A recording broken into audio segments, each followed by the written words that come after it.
물된 동산귀 시간. 이 시간 말씀에는 물된 동산교회 담임 조병선 목사님입니다. 할렐루야, 평안하셨는지요? 기승을 부렸던 더위가 조금은 선선해진 것 같습니다. 오늘은 황충재앙 6번째 시간으로 저는 이 가공할 만한 황충재앙이 왜 일어나는지 그 배경에 대해 이미 5주 동안 자세한 말씀을 제시하여 왔습니다. 이 재앙은 한마디로 구약과 신약의 많은 선지자들, 사도들이 거짓 목자를 조심하라 그 경고해준 말씀들을 이 시대 하나님의 백성들도 유의하지 않아 일어나는 재앙이었습니다. 이 재앙은 성도들을 바로 이끌어야 할 책임이 있는 목자가 때를 따라 양식을 나눠주는 첫 목자로 준비되지 못한 결과 일어나는 재앙입니다. 그런 연고로 황충재앙에 대해 전하는 저도 몹시 두렵고 떨리는 마음으로 임하지만 들으시는 성도 여러분도 경각심을 가지고 유의 깊게 들으셔야 할 줄 압니다.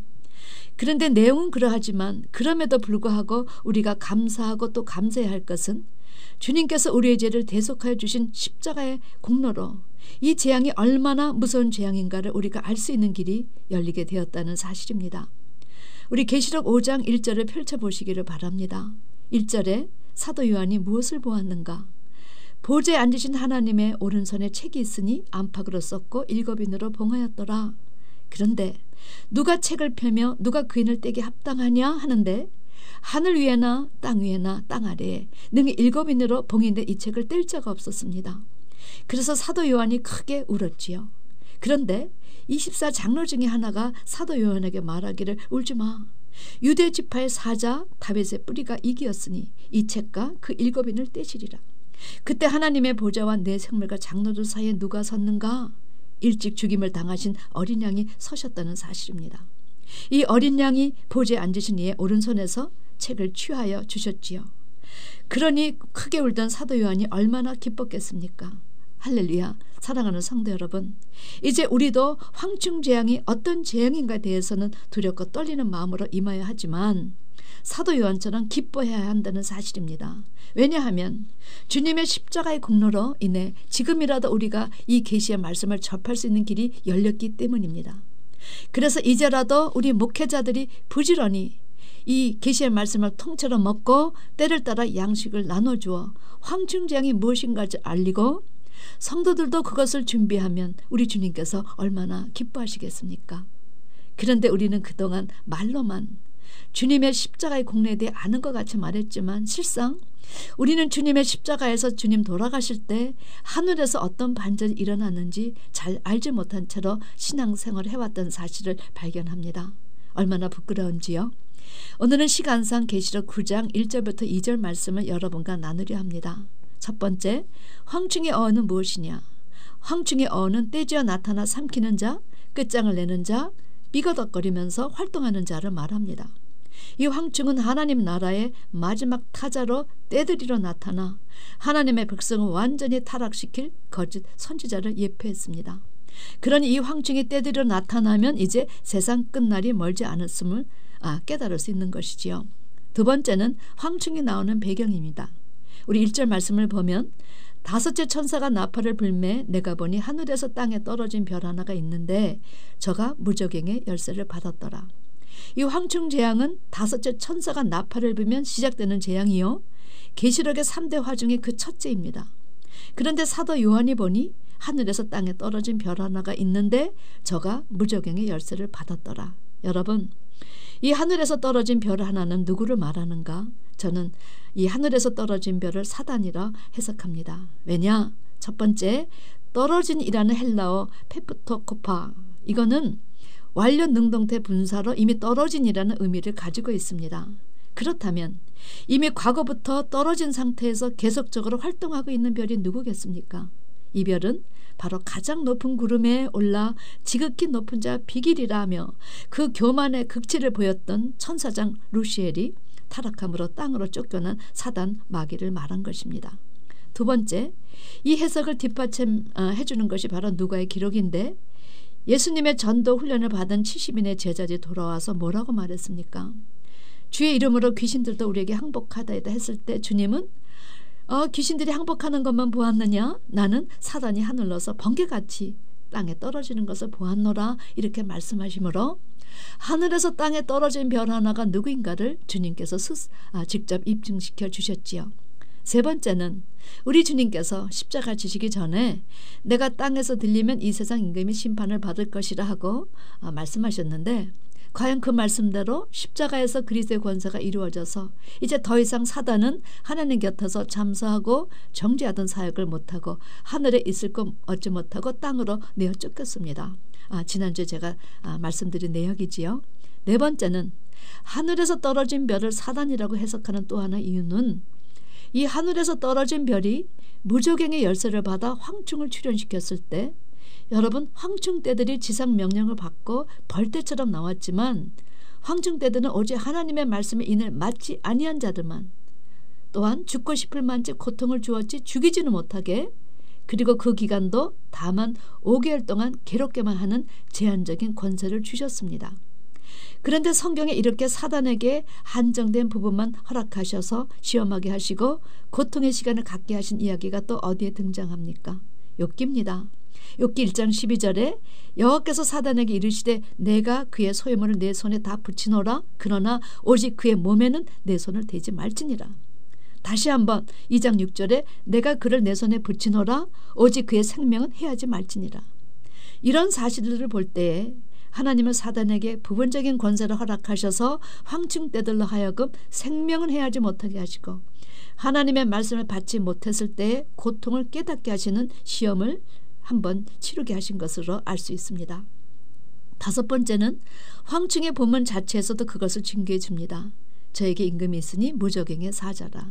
이 무저갱의 사자는 사단, 살인자, 파괴자를 말했습니다. 자, 2절을 보십시다. 그런데 이 사단에게 무저갱의 열쇠를 주었더니 저가 무저갱을 여니 그 구멍에서 큰 풀무에 연기 같은 연기가 올라오매 해와 공기와 그 구멍의 연기로 인하여 어두워지며. 여러분, 이 구절에서 우리가 유의해야 할 것은 첫 번째, 무저갱을 여니 그 무저갱에서 큰 풀무에 연기 같은 것이 올라왔다는 사실. 두 번째는 그 연기로 해와 공기가 어두워졌다는 사실. 세 번째는 이 황충재앙에서 많이 등장하는 단어가 바로 뭐뭐와 같은, 연기가 아니라 연기와 같은 것, 금면류관이 아니라 금면류관 비슷한 것, 여자의 머리털이 아니라 여자의 머리털 같은 머리털.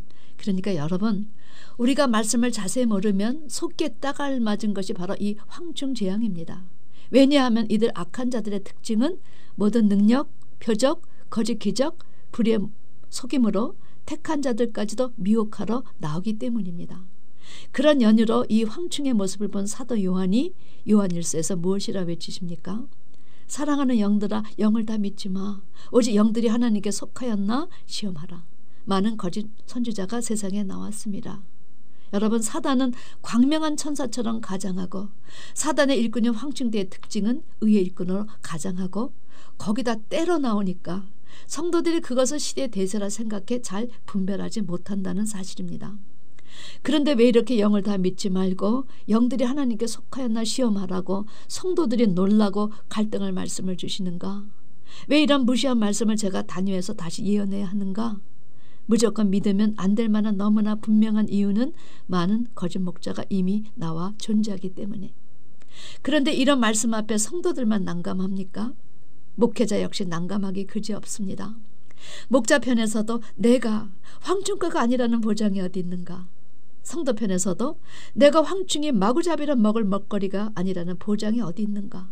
성경은 양쪽 다 말씀의 거울에 비추어 확실한 보장은 말씀의 인을 받았느냐 아니냐.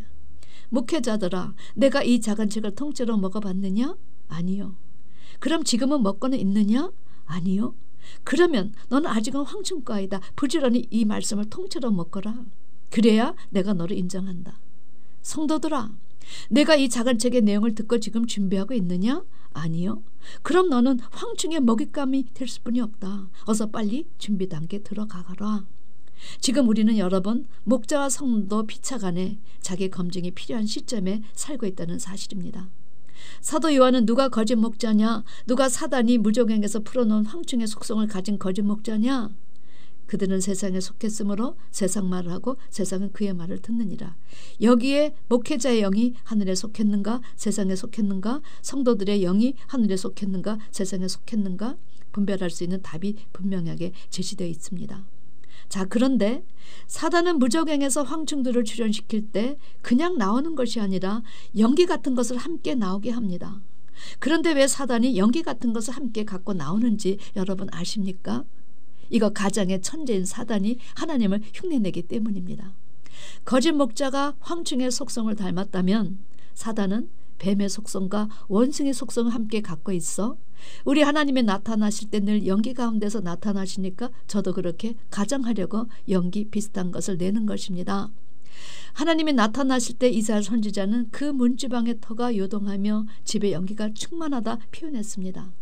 그런데 사단이 무적행에서 황충을 출현케 하면서 내뿜는 연기 같은 연기는 영광의 연기가 아닙니다. 큰 풀무의 연기 같은 연기요, 질이 다르고 품위가 다른 그런 연기입니다. 그런데 이 연기 같은 것이 무엇을 어둡게 만들었습니까? 해와 공기라는 사실입니다. 아니, 해가 무엇이기에 공기가 무엇이기에 이것을 어둡게 만드는가? 해는 하나님의 말씀을 의미했습니다. 때문에 연기가 해를 어둡게 만든다는 것은 하나님의 말씀에 플러스 더하거나 덜하거나 아니면 물을 타서 희석해서 하나님의 뜻을 애매모호하게 만들어 성도들로 하여금 하나님의 진정한 뜻을 깨닫지 못하게 전하는 것입니다.